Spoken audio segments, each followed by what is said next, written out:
Heat 14 podcast, and folks, did we deliver or did we deliver? We have Mark Shapiro, the president, CEO. And honestly, Avery, I hate this. I'm going to go on a limb and say this. This might be the first hour sit-down podcast he's ever done. I hope so. I think it is. Don't fact check me on that. But wait till the end of the podcast. We have tons of people to thank. Will not be possible with these people. Avery, let's kick it off to the Mark Shapiro interview. Let's keep it short and sweet here. Our president, Mark Shapiro. All right, we're now joined with a very special guest, maybe the biggest guest in the history of this podcast. It is the president, the CEO of the Toronto Blue Jays. Our president. Mark Shapiro. Biggest by poundage, not by, not by anything else. Gossman's a big boy, to be honest with you. He's a tall boy. But, Mark, we really appreciate you doing this, man. Yeah, my pleasure. It's great to be with you guys. Heard a lot, so much about you, and appreciate what you're putting out there and the relationships you built with our players and, what you're doing for our fans. So great to spend some time. It's good that you're doing this because it means the good outweighs the bad of what we do, and that's always important. Well, listen, that we're all shooting for that. There's no one out there that's good all the time. No. But when it comes from a genuine love of the game of baseball, and it comes from enjoying what you do, you can't really go wrong for too long, and you guys clearly do that. So. Well, I think the first question I have, we want to map out what you do all the time here. Some people don't know. I don't even know all the time. Even a day in the life of Mark Shapiro. What are you handling all the time? Yeah, a day in the life is tough, and that's probably the coolest part of my job, that the days change for me every single day. It might be easier to kind of talk about the main areas of responsibility that I've got, and then kind of just say that the reality of my days are I kind of move wherever the leverage is, so what's most important at that time. But basic, in every job, the job titles on Major League Baseball teams are kind of, misleading because they're different for every team. So, and one of the reasons that this one's so unique, and one of the many reasons I came here almost 10 years ago, was because of the uniqueness of this role. And so, I obviously, starting with kind of the three or four main areas I spend time. One is certainly the baseball side. Ross. Working with Ross on everything we have going on. That I'm not making decisions. I'm hoping to be a resource for Ross, as he goes through his job, to support, make sure they have the resources they have, ask questions and understand when it is time to make decisions, but really just understand our process for how we make decisions and make sure we have the resources we need to be a world championship organization and contribute wherever I can, and make a difference, whether that's with Joe Sclafani, because I was a farm director and I'm passionate about player development, or whether that's Ross, certainly on the bigger high leverage deals that we're making, supporting and understanding. On the business side, Marnie Starkman, reports to me. So similar type of role. She's newer to the role than Ross is. So helping her, support her as an emerging leader, but she's an impact leader. She's making a difference already on a daily basis. And so really anything I can do to make sure I'm there to have the things we need to have the best fan experience. So renovations, something I'm passionate about, thinking about our facilities for both baseball and business, from Dunedin to what we've done up here, to her leadership team. I meet with a lot of her young leaders and some of our leaders in the business side to, again, provide any guidance I can on the leadership side. And then the other two areas would be our ownership and MLB. So because we have a corporate owner, while Everett Rogers is more present than he used to be, I represent our team with MLB. That's cool for me because I get to sit on a couple committees that I wouldn't have sat on. The competition committee, the long-range strategic planning committee. I was on the revenue sharing definitions committee. So chance to give back to the game and help shape the game long-term. It's been 34 years for me in baseball, so I love the game and want to impact it long-term.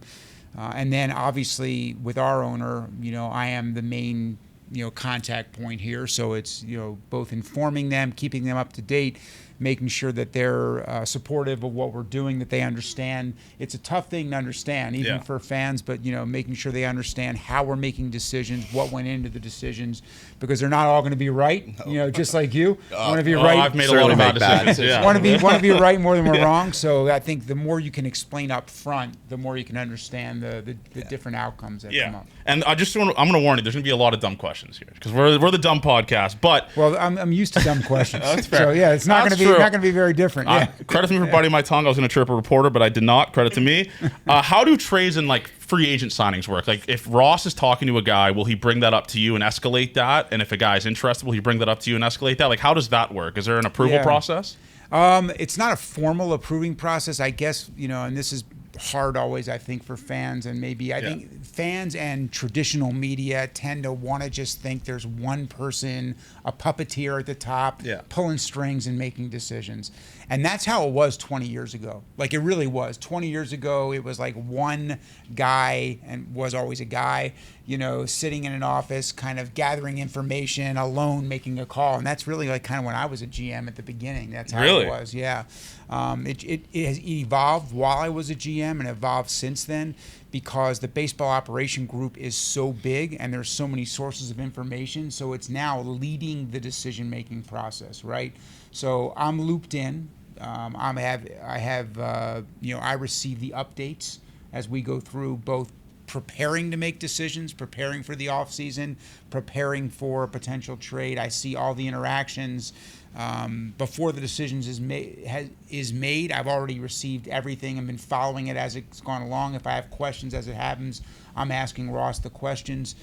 I am usually respectful enough to understand how damaging it can be for someone that's not in the fray on a day-to-day basis and studying all the information 80 hours a week, to come in and just kind of anecdotally, have an opinion and use my bias and kind of change a decision. So more often than not, I'm comfortable with how the process plays out.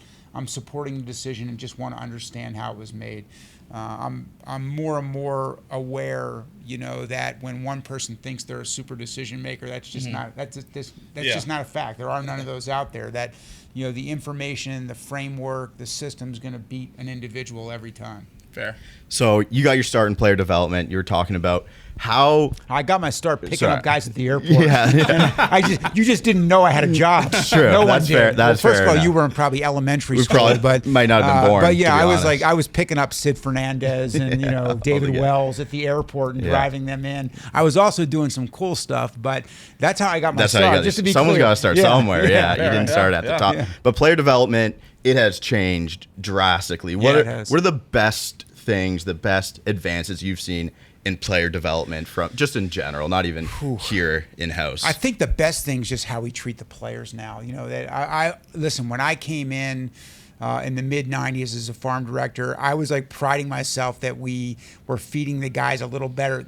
The lunch used to be, this is the truth, like honest to goodness, the lunch was feeding guys soup and crackers and orange slices out of the cage. The same cage that guys' jocks got washed in, and the same people that did it were feeding them soup and orange slices. And you guys have seen our facility in Florida now and know how we feed these guys. So I changed that to make sure every guy got one Cliff Bar and a Gator Load, which was like a carb load drink at the end of every day, and that was a big budget issue. To tried to change the diets of what our clubbies were feeding them in the minor leagues. But what has changed is the resources, tools that we have for players on the mental side, the physical side, all the performance areas, sleep, hydration, nutrition, but all the different ways that we provide them information and support to help maximize their potential. It was incumbent upon players to find those resources for themselves. We had one mental performance coach for the whole organization. We had one strength coach for the entire minor league organization. The minor league staffs we were lucky to have a third coach. Some were just pitching coaches, managers, and a trainer. That's all it was. Now when they come up, there's like 10 people. There's like 3 hitting coaches, 2 pitching coaches, a mental performance coach, a dietitian, an analyst, a strategic, strategist, like someone to help them understand, apply the information, the data. So that can be tough because it can be too much information. So there's still an art to how it's given to a player, and have to be thoughtful. And you coach, and you have to be thoughtful about how a player can use, and every player uses it differently, right? So you've got to individualize development. But I'm excited about our travel's better. sleep is better, the resources are better, we're more aware of what it means to recovery, we pay guys better. So players are they're treated much better than they were. That's important. Another thing you were touching on there is the analytics R&D departments too. How far do you think that's advanced baseball in the last 20 years, right? Yeah, I mean, it's gone from when I got here, it was one person. How many do you think you have now? I think we've got over 15 now. Yeah. So, and that was just 10 years ago. But now, granted, the Jays were one of the smallest in baseball at that time. I think our one person was the assistant GM, Joe Sheehan. He was doing sports science, analytics. He was doing everything. Yeah. So, but I think what's often overlooked is, and this is something that Ross said to me when we got here, I was anxious to kind of build that department quickly, and Ross kind of said, listen, we need to make sure the culture is an open-minded one that uses information before we just layer on people. That's just, there's two types of departments in R&D, and really all the kind of non-traditional baseball areas in baseball. There's the eyewash, that you kind of hire people so that your owner thinks you've got those. Yeah, we got that covered. We got a guy. We have someone in that role. We have someone doing that, right? There, yeah. And then there's the real opportunity to exploit that area and intertwine that with everything you're doing. And if you're doing R&D correctly, then you've got a hitting coach like David Popkins who's can balance understanding. You got to connect with a player first. But then there's a bunch of information out there that can absolutely make a difference in kind of the approach that guy has and the way that guy prepares for each game. So the way you deploy your players during the game, the way you develop players, how you move players, how you select in the draft, if it's proper, then the culture is open-minded enough. There's no energy given on credit or blame when things don't go right. It's just a collective effort to get to the best decision, the best result, the best outcome. And that's when R&D departments can be powerful, because they can supply a good piece of that. When people get territorial, that's my area, when people want credit and when things go wrong, people want to point the finger and assign blame. That's when organizations are less than they should be. So this is my question that I've always wondered, especially with you and Ross, is how do you guys watch the games? Because what I always see is when we're watching Leafs games, I'm assuming you're close with Brendan Shanahan and stuff like that. They always have a Brendan Shanahan cam. When the Leafs score, they're showing Brendan Shanahan, all type of stuff. I would love to see how you were reacting during games. Are you do you pack You're not a dip see that. Brad? I'd like to see are you packing a dip, maybe like a Zin like Brad Pitt did in Moneyball? How are you watching these baseball games? I'm always fascinated by it. You won't see that. I think they showed me my first year here, and I kind of asked, can we not show me? I just feel like that I'm not the news, it should be on the players and our staff. And I just feel like that's, not something that you'll very rarely, if ever, because I've asked that's not something we focus on. I just don't want to be. I don't feel like the front office should be the news, or that we should be celebrities or that we should be the focal point, other than just communicating and making sure that when things don't go right, we're out front, kind of explaining and taking the heat, which we've done very well. I don't know how you guys do it, man. My Twitter mentions are an absolute cesspool of people telling me to just all terrible things. I couldn't imagine how you do that. But another thing that I wanted to talk about is how hard is it for you to not have social media? Because obviously it's human nature to want to know what the perception is, the public perception is of people. It's something that I'm still working on. But how do you not have social media and at least see some of the stuff people are saying about you or any of that type of thing? I'm pretty aware of what people are saying. All right. Okay. No, there's a burner out there. Listen, listen, to sustain a career in this business, you have to not live and die and not go up and down by being, when things go well, you're cheered and you're smart. And then when things go bad, you're a moron. And, it just, the reality is that, that fans are passionate by nature, that they don't want to intellectualize sport, which is fine, that part of being a fan is going up and down and the roller coaster, man. And directing your disappointment, and you have to direct it at someone, and it's usually not going to be a player. So it's usually, especially in this market, it's usually a front office executive. And I think what's most important to sustain working in these businesses are that your self-esteem cannot yo-yo. I've got to be clear about who I am as a person, and that who I am as a person, and we were joking about it with my son, but who I am as a person, most importantly as a dad, a partner, a brother, a friend, a son, like that role. And that's who I am as a leader as well. Like I don't like put a different, cape on, walk in the building and become CEO of the Jays. Yeah. I'm the same person all the time. And I'm pretty confident about, and that I'm a work in progress as that human being, but I'm working to be better as a leader and better as a partner and better as a father, and better as a CEO too. Every single day I'm working to get better and be better at my job. But the criticism, and the, it's not the critic that counts, like get in the ring, do the job, put yourself on the line. Yeah. Those are the people I respect, not the critic, who's just sitting from the sideline, throwing darts. Like, understand how hard it is, understand how challenging these roles are and these jobs are. And then, demand that we're doing the best we can possibly do, and demand that we get better and learn from the mistakes we make. I expect that. I demand that from myself and those around me. Yeah. And one thing that people continue to say about Gate 14 is we're not getting soft. It's just like people say to us that we're Rogers shills. So can we debunk that to the people that we aren't on the payroll for Rogers? Because that's what they say. They say we're Rogers shills, that we're not hard enough on the team. It's no. I like to go into a season saying I think my baseball team's going to be good. I don't want to go into a season and say they're going to suck. I've never understood. The easiest thing to do is just be negative. Yeah, it's so easy. Yeah. So like, hey, like if that's what people want. Guess what? There's plenty of outlets out there. They can go to 90% of the people out there. But if you love the game and you're actually a fan, how about like looking for the positive? I love the Blue Jays. The greatest media, traditional media that I've been around in my career, like the Peter Gammons, like who's I consider after so long to be a personal friend. He's in the Hall of Fame, right?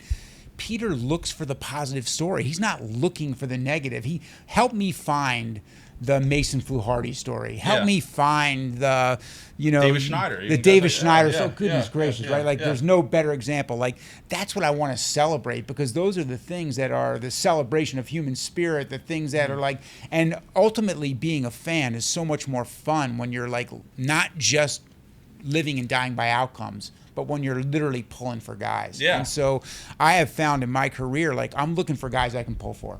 Like literally, I'm looking for guys. There's tons of them on this team, man. There really are, yeah. Like I'm looking for like Jeff Hoffman, man. He's an assassin, but the nicest guy in the world. Mm-hmm. You guys are going to talk to him. You'll see, right? Like I'm looking for guys that I can believe in, and because we're betting on people ultimately, and that guys I can pull for. And the most meaningful relationships in my career are the guys whose pictures are up there. Whether it's Sean Casey or whether it's Victor Martinez, doesn't have any affiliation with the Blue Jays, but he's here working because of relationships that were built. Legend, man. And believing that and I think ultimately when Ross and I came here, our goal was, hey, we want to create an organization that's more player-centered than any organization in baseball. We want to show players how much we care about them and that we're pulling for them. And that comes from the time they walk into PDC and feel that and see that this is an effort to show you how much we care, that we're thinking about how we can put you in a position to be successful. To this facility downstairs, which is the best clubhouse in all of Major League Baseball, to the food they eat, to the coaches that they have, to the equipment and the technology that we're providing to them. So that has to start with me, like supporting that and believing and aligning with Ross on that. And then it has to go to Rogers, also supporting that. Yeah. So anyway, I digress from the positive side of things, but, look for the positive, man. That's so what we much try more to do, fun. man. The game has so much failure in it, and it's so hard and so tough and so easy to forget how, unless they look at your two guys' JC stats, it's easy to forget. I went to university. I got to Division II. You can't say it. I can't justify talking endless amounts of shits about professional baseball players when you can look on Google and see I hit 190 in my Cook community. I can't do it. Let me tell you something. It is easy to forget how hard it is to do when you're watching. It's one of the cool things about baseball is that they look like regular human beings, but hitting, is ridiculously hard to do. So hard. Particularly with the pitchers, how they're trained now, which from being a pitching coach, and how effective guys can be and how well they understand and know how to disrupt, timing and exploit weaknesses. It's a hard thing to do. And mentally, this game with as much failure built in is what I love about it. It's the greatest test of toughness. It's the greatest test of character. There is no sport that will test you more than this sport will. It gets elevated because of social media as well, man. You got to deal with the mental stuff and then the social media stuff of what, like, obviously, like I said, it's human nature. It's the part. It's the part that gets overlooked. With players is just that people think, well, they're getting paid millions of dollars and they should just. But the anxiety, like it is a legitimate. Reality that comes from the pressures that they feel somewhat from social media and media, somewhat from what's at stake. Hey, I'm on the edge of making a lot of money, or I've got a guy coming, they know who's coming for their job, or, the pressure that's out there, anything we can do to help them recover and deflect that pressure and just focus on competing and being a teammate and being part of something special is going to help their talent come out because, man, it is hard to do and it is extremely negative. So I choose to take the positive side. That's what we do, man. Yeah, I really don't, I don't care. Like, hey, it's easy to sit in the sideline and throw darts and be negative and criticize what someone else is doing. Show me what you're doing. Yeah. Get out there and do it, Yeah. One of the executives, I forget who it was last year, came out and said the gap between AAA and Major League Baseball is probably the widest it's ever been. Would you agree with that statement? And just I don't know if it's any wider. Oops. There you go. Yeah, that's why he doesn't prepare. Yeah. Just a symbol of the house cleaning. Yeah, that goes on absolutely. here. Yeah. I think even when I was like a young farm director, I kind of felt like, hey man, this is like the hardest thing to do. That you can't simulate the major leagues. That when you move to another deck, on the stadium, when the what's at stake becomes so much greater, and then when they start to think about it, first they're just happy to be there, and they start thinking, oh, I got to stay here. So getting there is really hard. Staying there is the hardest thing in professional sports, like sustaining a career. And I'm not sure there is a huge gap in talent, but it is also that we cannot prepare them for that. We can't simulate pressure. We can't simulate anxiety. We can't simulate what the media will be like, and when you look up at that board, for the first time you make the team out of spring training and you see the stats and you're 15 games in and you're hitting 085 and it's up there for every single person to see. There aren't many careers that you get evaluated so publicly day to day, on 162 data points. That's a tough thing to do. So I think that piece of it, that transition from AAA to the big leagues, AAA, you're still striving to get somewhere. No one's really, a few people are watching day to day, but all of a sudden you're in a market of almost 7 million people, and they're all, a lot of them. You're seeing the good highlights when you're in the minors. You're not seeing the one bad at bat. People are just tweeting the home runs. Right. Yeah. So the next thing that I want to discuss is obviously the Vladdy and Bo situation going on here. I mean, Bo Bichette is. I talked about this. He is so goddamn good. I love Bo Bichette, and so is Vladdy. Where are you at with this? Like, it's obviously a priority to sign both of them, but I've seen tons of reports coming out where it's essentially going to be one. Essentially going to be one guy, and again, it might just be fake reports that I just read on Twitter, but how have those negotiations been going in terms of from your aspect as the president?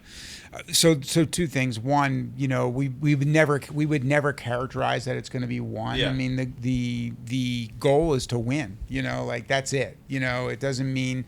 And we're not in a sport. It's not basketball where one player, creates a winning team. Just doesn't exist. Now, those two guys are elite talents. It's much easier to win with talented players like that create wins better than the replacements.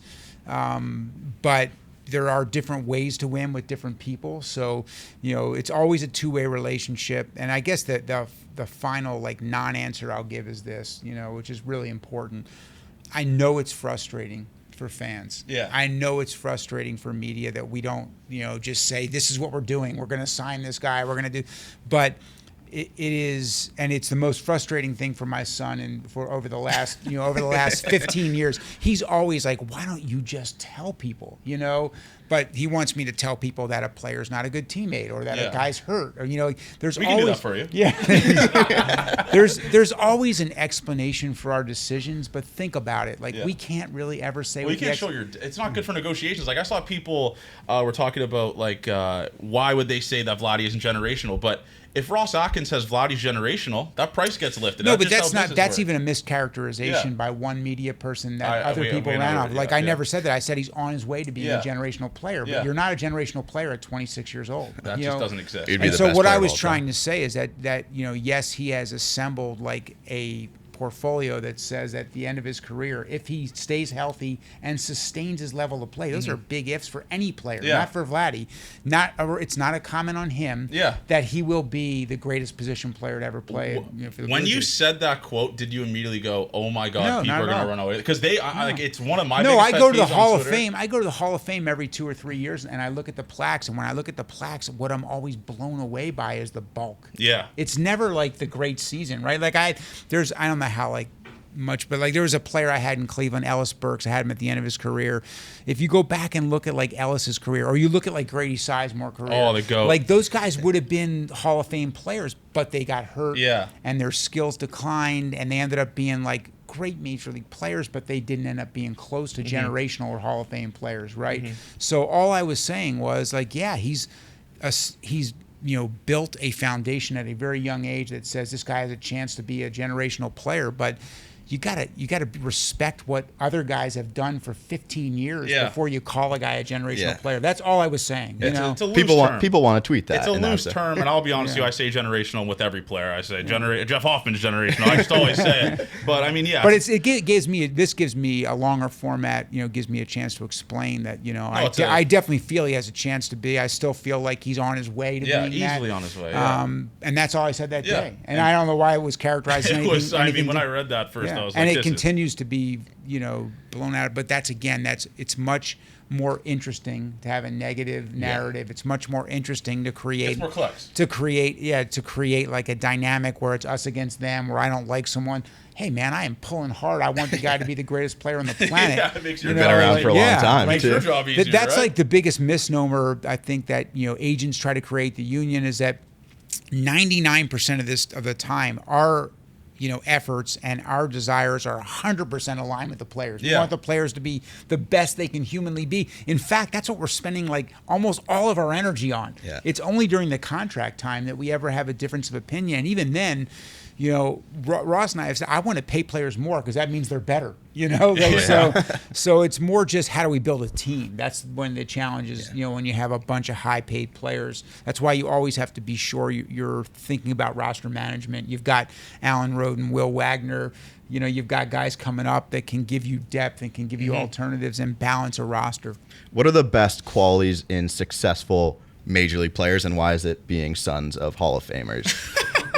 Yeah, That's a good point. I think first of all, there are a lot of sons of players who don't end up being good players. Yeah, so I think it's just you just get all the good anecdotal ones. that we You guys just steal all the good ones, yeah. It's anecdotal that we kind of point to the ones that do because there are plenty that don't. Even Bo, right? One son didn't, one son did, right? So, but I think that growing up around the game, being a kid who was in the clubhouse at a young age.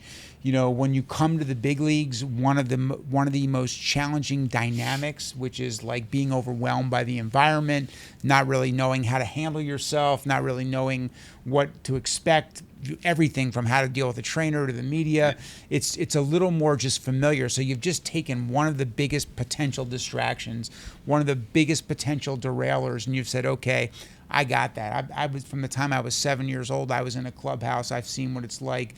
I know how to conduct myself. I know I'm not nervous going out and playing catch on the field. I'm not nervous in BP my first time. I took BP at 12 years old. On a big league field. At 13, 14, and 15. Like this is just something I've been doing since I was. Since I can remember. So I think that's where being the son, along with maybe some genetics that gets passed down as well.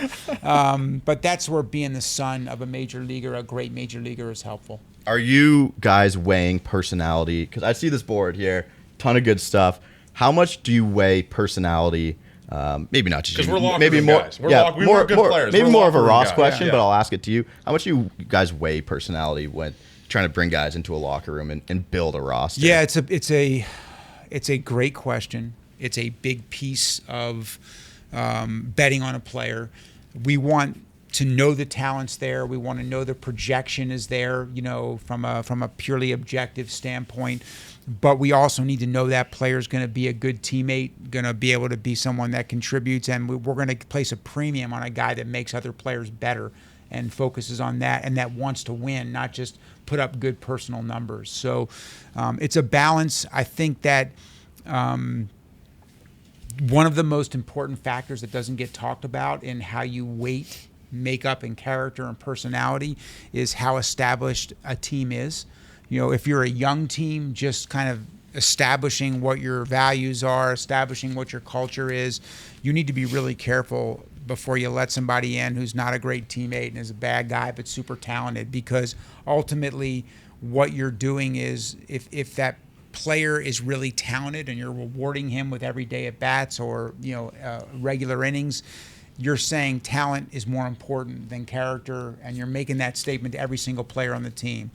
If you're already a great team and your identity and your values are established and your veteran players own that and take care of it, then you can be a little more flexible. You can let a guy in who might not be the greatest teammate, because those players will handle it. They'll handle it themselves. Chris, we're close with Bassett. He'll deal with that shit. Yeah, exactly. He'll let that slide. So exactly. So I think like where you are in the expectations of kind of an established winning environment, allows you to be a little more flexible about the guys that you might acquire and bring in, because veteran players, it's like the Tom Brady thing when they were going to go get a wide receiver who had a terrible reputation but was super talented. He was like, I got it. I'll take care of it. So that's what you want. Yeah. Exactly. Yeah. Yeah, and I have some suggestions here because we're marketing guys. I went to Sheridan, humble brag. So these are some suggestions I have here for you. Where? Sheridan, the Harvard of Ontario. So the first question I have is growing up, I have a little bit of nostalgia of having the car in center field. Can we bring that back? No. We can't bring the car back. Everything's it rocked, everything. Though. It was awesome. The hit it here. Hit it here. Hit off the car. Someone in the crowd gets a free car. We'll let you negotiate. We got to work around the batter's eye and WestJet flight deck. I can't believe they had that. That's it's crazy. Really cool. Next one is, what happened to Diamond, the mascot, the female mascot? I'm unaware of. You're unaware. Yeah, what year was that? A long time. Probably early 2000s. Diamond rocked. I'm a big Diamond fan. The next one is, how does it work with statues? Because obviously we're long overdue for a statue like Joey Bat's bat flip. We might have some news coming for you. I'd love to break it. I am, just so you know, Johnny Source is 9-0 on the internet. I've broken 9 things. And then the last thing is, where is the O? I've never lost. So I like to be cocky because some people do fake reports. I broke call-ups, trade signings. Okay. I've broken it all. What happened to Winterfest? Is that coming back as well? Yeah, I think I want to say we stopped when we began the renovation, and we just couldn't. Literally, like I'm sure you've seen like what this place looked like over the last the last 2 off seasons, and we're going to have one more big project to announce this off season, which is going to make it again. We cannot tag going to along make if it. you'd like. Is going to make it again impossible to kind of do something on the field this off season, but we've been trying to make sure this ballpark stays best in class and really shifts from a multi-purpose kind of circle concrete stadium to more of a baseball specific ballpark. I hope you can feel that when you're in it. I love it. And I think even that's interrupted our ability. But Winterfest, I was really proud of, and I think anytime you get baseball top of mind in the winter and utilize this building and this field, so I still feel like it's something we'll at the right time we'll resuscitate. And then the last thing, you can take this for free. I'm not going to ask for royalty on this. We're massive Andres Jimenez guys. I love Andres Jimenez. We do a Gate 14 night. I don't know if you know this. 2 years ago, we did a Kikuchi Corner, and we sold out an entire section of Gate 14 listeners holding up Ks.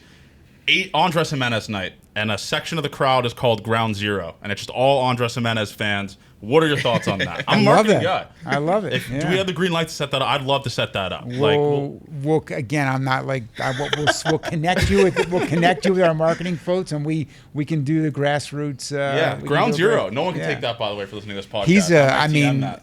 He is a dynamic player. The floor on him is, elite defender and base runner, maybe. But for us to have, not enough gets made of this. We went into this season for us to have, once Varsh is back, to have maybe the 3 best middle defenders in all of baseball up the middle. I know defense is not as exciting to follow as just homers and offense, but that will be 3 of the best defenders in baseball at catcher, second, and center field, which is It's pretty awesome. The best outfielder. And Bo's been great defensively as well, man. Yeah, Bo has. Again, I got to get offline, but I fight with so many people who say Bo's a bad defender, and I get so mad at people. But he's been unbelievable defensively as well. So yeah, Andres Gimenez is so good, man. I love him. And he's like an admirable guy as well, man. He's all about business. Like, he wants to win. You know, he comes to the ballpark with a focus, and pretty cool to see. I want to go back in your career. Who is a player that got away? It doesn't have to be in Toronto.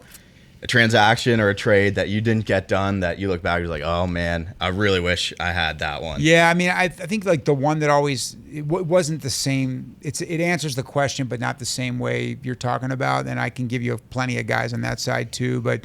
When we traded Sean Casey, I was the farm director. I wasn't the general manager or assistant general manager.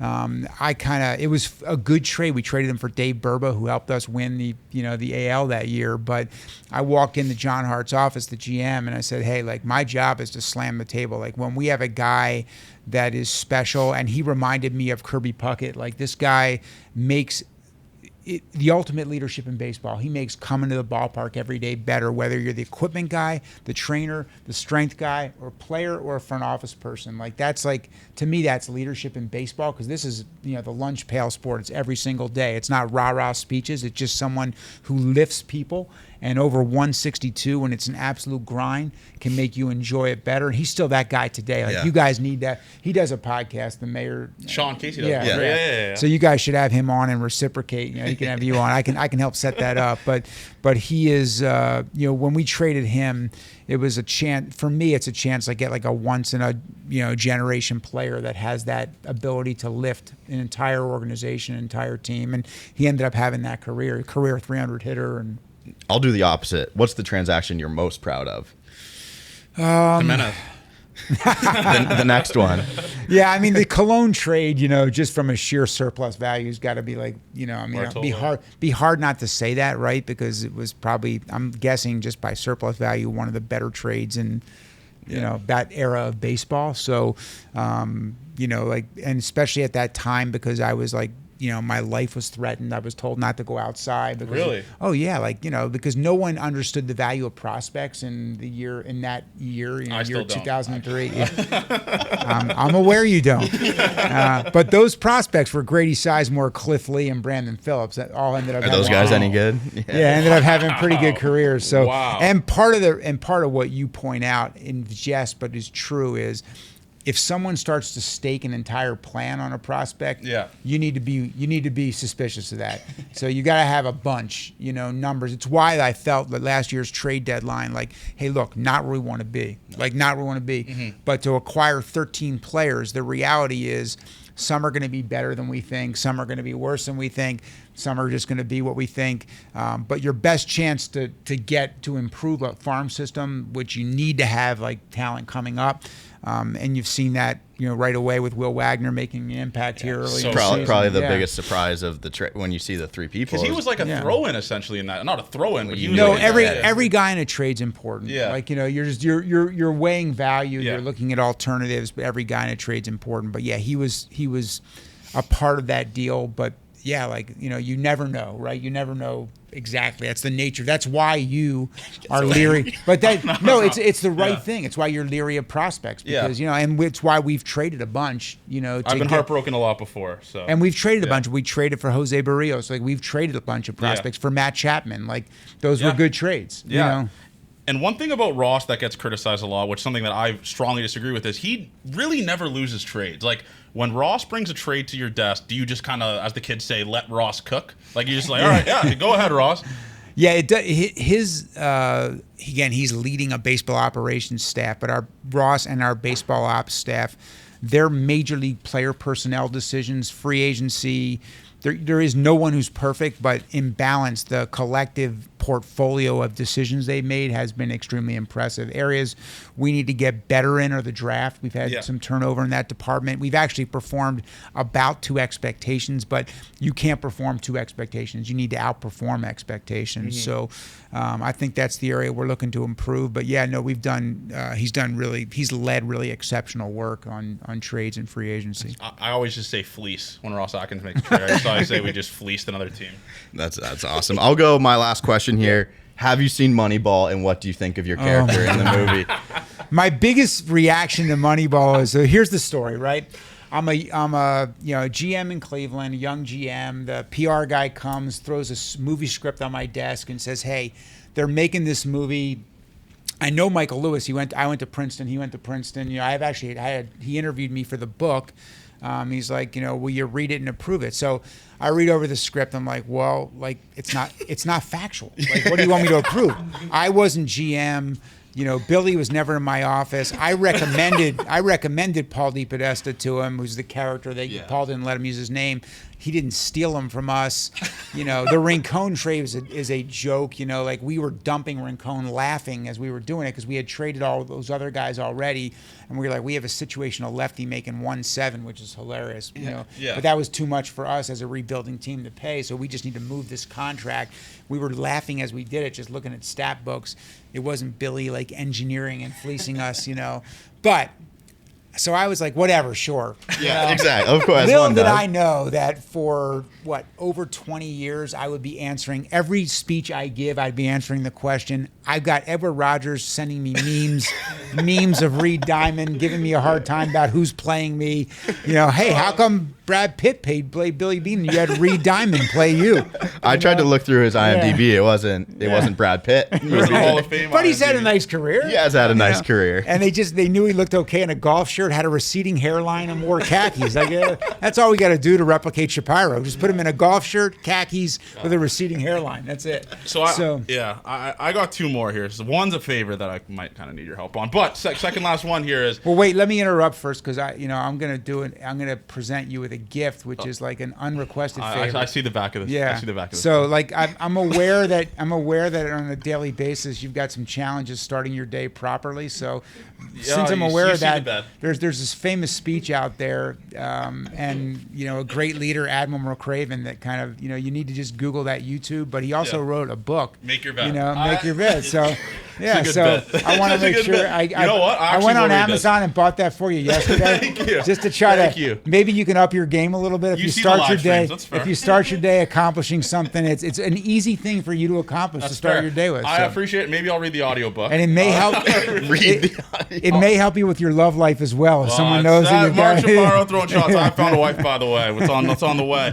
Second last question. So, out of all the renovations, like the bars, all that type of stuff, what has been your favorite renovation to take, like your wife or your kids? Like, what do they enjoy the most? Like bars or anything along those lines? I still I think Corona Rooftop's the coolest place in the building when the roof is open. Really, when Saturday the roof is afternoon. open. But I for me, listen, I'm still a baseball guy. I walk into our clubhouse, I look at the weight room, I see the batting cage behind the dugout, the recovery spaces. I'm still feel like, and I still like walking in Dunedin every single spring. It's been 5 springs. It's still the best facility in baseball.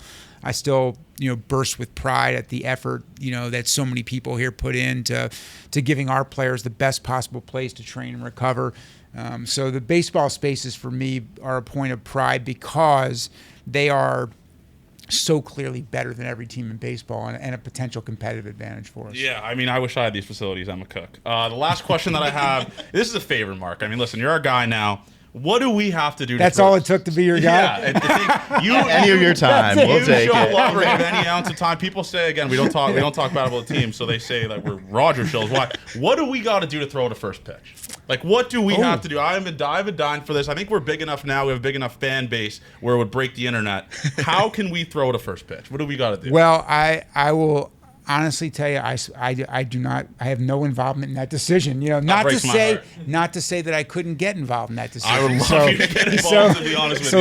So let's put that one out there. Let's see if I can put that in the hopper. Okay. I'm not the one. Believe it or not, I'm not the one that makes a decision on who throws out first pitches. I just think the president does everything again. That's just why I'm dumb. I don't get how it works. Well, that's the same thing. Why do the ceremonies start at first pitch time? Another question you don't have the answer. No one comes to my desk and says, "Hey, we're thinking about these 5 people throughout the first pitch. Do you have an opinion?" That opinion. This is true. When I got here, the person who's responsible for opening and closing the roof comes to my office and he goes, "We have to make a decision on the roof opening and closing today." So I'm like, okay. Well, first of all, for 24 years, I've played in an open air stadium. I said, how long have you been here? He goes, 20. Ever since it opened. The dome opened, and. How long have you been involved in those decisions? He goes, ever since the dome opened. I said, so you're familiar with the weather forecast. You're familiar with how long the dome. He goes, I said, okay, then you make that decision. Just let me know. But you're going to bring in a guy from Cleveland who's never made that decision in his life. And because of my title, I'm supposed to make that decision. It's a tough one. Needless to say, first pitches are the same thing. I've got no idea. Well, listen, if you're listening to the first pitch. I might have a little sway. I think you do, because again, if we got our listeners so to let's say mount no, let's mount a campaign and we'll see what we can do. Let's do it. Let's get a first pitch, gate 14. Right. Who throws it, Avery or you? I'm gonna go with the pitching coach. I have a torn labrum. I can't really throw. I told Swanee that if I do throw, I'm going to triple crow hop to him. But I only. Here's another great first pitch story. This is honest to God truth. My last game in Cleveland, they asked me to throw out a first pitch. 24 years in one organization. I was like, I'm not throwing out a first pitch. But I said, I'll tell you what. I'll let my kids throw out the first pitch and I'll catch it. So Terry Francona, who's legend, Hall of Famer, one of the greatest managers, but also funny guy, right? Yeah. He goes to the whole bench. He goes, Caden, I need you to short hop your dad and hit him in the balls. He goes, I'm going to collect $100 from every player on this bench, and if you can hit your dad in the balls, we'll give you, $2,000. So how old was he at this time? He was 13, 12 or so. So he could do it. He got some little bit of flame. So I don't think that's on YouTube anywhere, but you can go. But he short hopped me. Yeah, I bet he did. My daughter threw a perfect strike. Caden freaking bounces it and try. He didn't get me.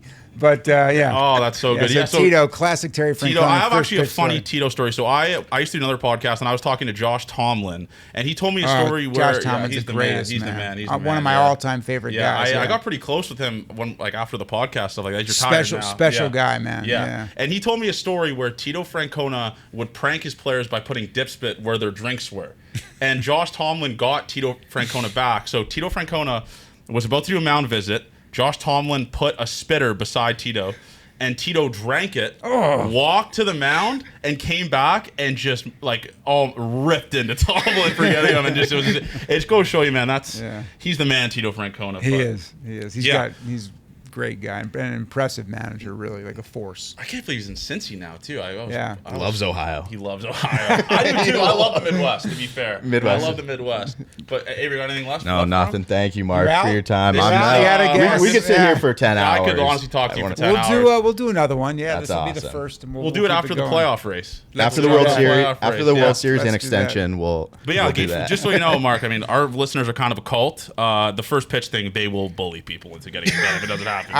Listen, I don't want it to die. Let's see what we can do. Yeah. But anyways, Mark, listen, if you told me 3 years, not to get sentimental, but if you told me 3 years ago when we started this thing, we'd be interviewing the president of the team I grew up rooting for, I'd call you crazy. So yeah, well, listen, I'm honestly grateful for you guys because ultimately, this has been my life's work. 34 years in MLB, I wake up every day feeling incredibly grateful to work in Major League Baseball. So for people, I am maligned. I don't view myself to be any more important. I'm just passing through, And for people that love the game and celebrate the game and can find great things to say about Chris Bassett and Swanee and some of our other players, that's what the game's all about. It's about the players and finding the cool, good things and the funny things. And that's the other thing. And Buddy Black taught me this, who's probably has as much impact on me as any person in the game. When I was a young guy coming up, he spent a lot of time with me when I was farm director. And he's like, hey, man, you got to have fun. You got to laugh because this game is an absolute grind, and it will grind you to the ground. So if you don't enjoy it and have fun. So you guys finding the positive, having some laughs and fun, please, man, keep it going. I love the Blue Jays, man. It's a problem. It's a problem in my life. It affects my mood, but I love the Blue Jays. But, Mark, thank you so much, Just get some new microphones. That's all I ask. Let's get some microphones that don't weigh 15 pounds. Well, folks, what a podcast. What a podcast with Mark Shapiro. And listen, Avery, I think the best thing about that is what we try to do is show the person that he is. And he's an awesome, the dude is awesome. And I know we say that about a lot of the guests, man, but anytime you could get an hour with the president of your favorite baseball team, you're going to take it. And he was out, he knew so much about us, which was unbelievable. He did his homework, or maybe he just watches our stuff. The bed behind me is made. Credit to you, Mark. And what was your thoughts on it, man? I mean, it was unbelievable. Yeah, I think it was awesome. When you get talking to those people who really at the core of it just love the game that we also love, Yeah. it's easy to talk. I think we could have talked to him for 5 hours. I brought a ton of questions, didn't even ask half of them to. When you give someone a prompt that's 10 words and they can talk for 5 minutes on it, I think it's genuinely impressive. It's like the Bassett thing too. You give them a little bit and they can just go so in depth. It's awesome to hear. I just kind of went into it trying to find out more about Mark, like kind of the Gate His day 14 to thing. day.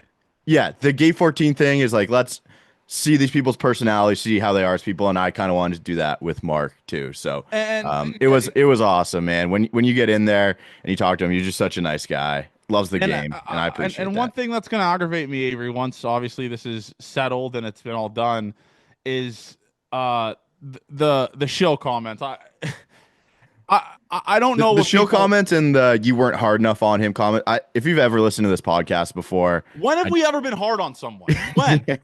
Like that's yeah, not what we do, man. Like we're trying to bring a breath of fresh air to the podcast space, to show the personality of people. Like if people think I'm going to go in there and badger a guy who gave a CEO and president who gave us an hour of his time, who is a great dude, who am I?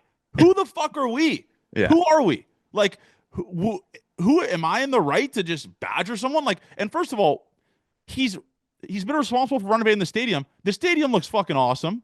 The team has been to the playoff. Like, God, again, it's going to be hard for me to not read those comments, but there's going to be trolls out there, and I'm not going to let it take away from how fucking awesome that was. It was one of the coolest. It was the coolest thing we've ever done. And then he stayed after and talked to us for like what, 10 minutes, maybe 5-10 minutes about just like he didn't give us an out deadline. He's like, oh, well, I actually had an 11:30 meeting. I'm going to go over to that right now. And at no point did it seem like he was ever going to say, hey, I actually just have an hour. I know we went under. We were like 50 minutes too, but yeah, we could have talked forever. I hope we get to do it again. And wouldn't be possible without Johnny making it happen, and to all the people who listen to this too, and who give us the platform and let us talk about their favorite baseball team. And I hope we do you guys proud, because I know we are lucky to be in the spot we are in. Yeah, and I don't know if you felt like this, Avery, but I was actually fighting back tears yesterday, and we were on the couch, just like kept refreshing socials. Like